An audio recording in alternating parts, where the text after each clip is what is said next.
வெயில் காலத்தில் மிகப்பெரிய பிரச்சனை வியர்க்குரு. வியர்க்குரு வருவது என்பது வெயில் காலத்தில் உள்ள ஒரு மிகப்பெரிய பிரச்சனை. முள்ளாக குத்தும். நம்ம படுத்தோம் அப்படின்னு வச்சுக்கோங்களேன், முள்ளாக குத்தும். எதுலையா சாஞ்சோம் அப்படின்னு வச்சுக்கோங்க, முதுகெல்லாம் முள்ளாக குத்தும். முதுகில் தான் அந்த வியர்க்குரு வருவதற்கான அந்த இதெல்லாம் வாய்ப்பெல்லாம் நிறைய இருக்குது. அதனால் வியர்க்குரு வர்ற மாதிரி இருந்துச்சுன்னா, நீங்கள் வெயில் காலத்தில் நீங்கள் படுத்திங்கன்னா கூட உங்கள் முதுகில் முள்ளாக குத்தும். முதுகு எதுலையா சாஞ்சிங்கன்னா முள்ளாக குத்தும். வியர்க்குரு வர்றதுக்கு என்ன காரணம் அப்படின்னா, உள்ளாடைகள் அணிவது தான் காரணம். வெயில் காலத்தில் நீங்கள் உள்ளாடைகள் அணியக்கூடாது. நீங்கள் நினைப்பீங்க வெயில் காலத்தில் தான் நிறைய வேர்வை வருகிறது, அப்போ அதை உறிஞ்சுவதற்கு பனியன் தேவை, பனியன் போடணும் அப்படின்னு நினைப்பீங்க. பனியன் போடுறது அல்லது ஜட்டி போடுறது இதனால் என்ன ஆகும் அப்படின்னா, வெயில் காலத்தில் நிறைய வேர்வை அந்த பனியன் உறிஞ்சிக்கிட்டே இருக்கும். வியர்வை நிறைய வெளியேறும். அதை அந்த பனியன் உறிஞ்சிக்கிட்டே இருக்கும். உறிஞ்சிகிட்டே இருக்கும்போது பனியன் ஈரமாகவே இருக்கும். வியர்வை என்பது ஒரு கழிவு. அப்படிங்கும்போது அந்த கழிவு அந்த பனியனில் ஒட்டிக்கிட்டு அல்லது ஜட்டியில் ஜட்டியால் உறிஞ்சப்பட்டு பனியனால் உறிஞ்சப்பட்டு அது ஒரு ஈரமாகவே இருக்கும். ஈரமாகவே இருக்கும்போது என்ன ஆகும் அப்படின்னா, அந்த ஈரமாகவே இருக்கும்போது அது ஒரு கழிவு தானே. வியர்வை என்பது ஒரு கழிவு. அது அந்த முதுகோட நம்ம உடம்போட ஒட்டி உறவாடும். ஒரு வினை நிகழும். அங்கே இருக்கிற பாக்டீரியா அந்த கழிவு, வியர்வை கழிவில் இருக்கிற அதில் பாக்டீரியா இருக்கலாம். அது சட்டையில் போய் அது பனியனில் போய் ஊறுது. அது உடம்போட ஒரு தொடர்பில் இருக்குது. ஈரமான அந்த உள்ளாடை வியர்வை உறிஞ்சப்பட்ட அந்த ஈரமான உள்ளாடை என்பது உடலுடன் ஒரு தொடர்பை ஏற்படுத்தி கொண்டே இருக்கிறது நாள் முழுவதும். அது புண்ணை புண்ணாக்கிடும். அந்த வியர்க்குரு என்கிற அந்த புண்ணு உருவாக காரணமாகிடும்.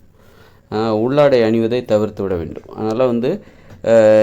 அதனால் வெயில் காலத்தில் தான் நிறைய பேர் உள்ளாடைகளை அணிவாங்க அப்படின்னா அதை தவிர்த்துருங்க. உள்ளாடைகள் ஏன் அணிகிறாங்க? சும்மா ஒரு பாதுகாப்பு தான். மற்றபடி அதனால் என்ன பயன்?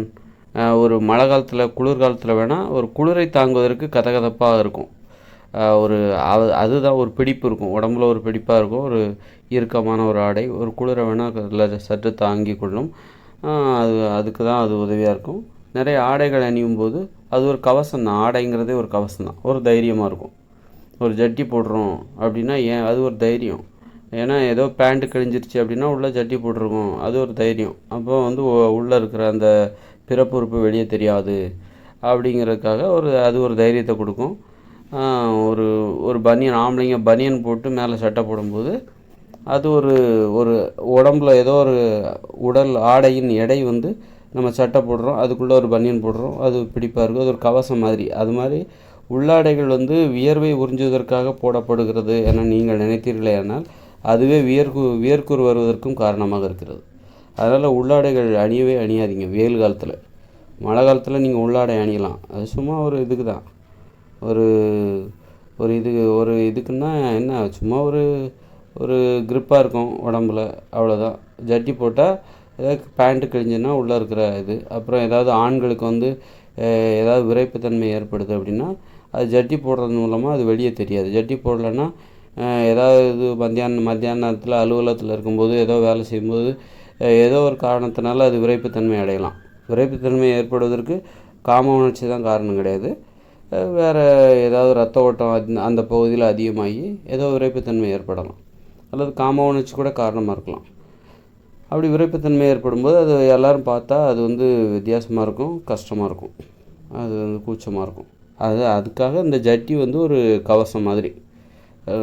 அதனால் பெண்களுக்கு ஜட்டி என்ன, அதான் ஏதாவது வெளியில் உள்ள ஆடை அணியும் போது அது கிழிஞ்சு போச்சுனாக்கா உள்ள ஜட்டி போட்டிருந்தால் அது ஒரு பிறப்புறுப்பை மறைப்பதற்கான ஒரு பாதுகாப்பு கவசம் என்பதாகத்தான் அதை நாம் எடுத்துக்கொள்ள வேண்டும். அதனால் வியர்வையை உறிஞ்சுறதுக்காக நீங்கள் உள்ளாடை அணிவதாக இருந்தால் வியர்க்குரு வருவதற்கும் அந்த உள்ளாடைகள் தான் காரணம்.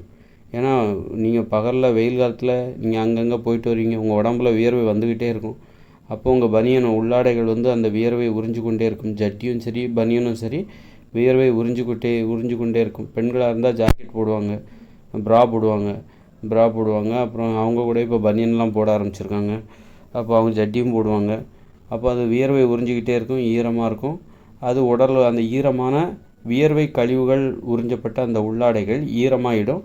ஈரமான அந்த உள்ளாடைகள் உடலோடு நாள் முழுவதும் ஒரு தொடர்பு வச்சுக்கிட்டே இருக்கும், தொட்டுக்கிட்டே இருக்கும். அந்த உடம்பு மேலே அது பட்டுக்கிட்டே இருக்கும்.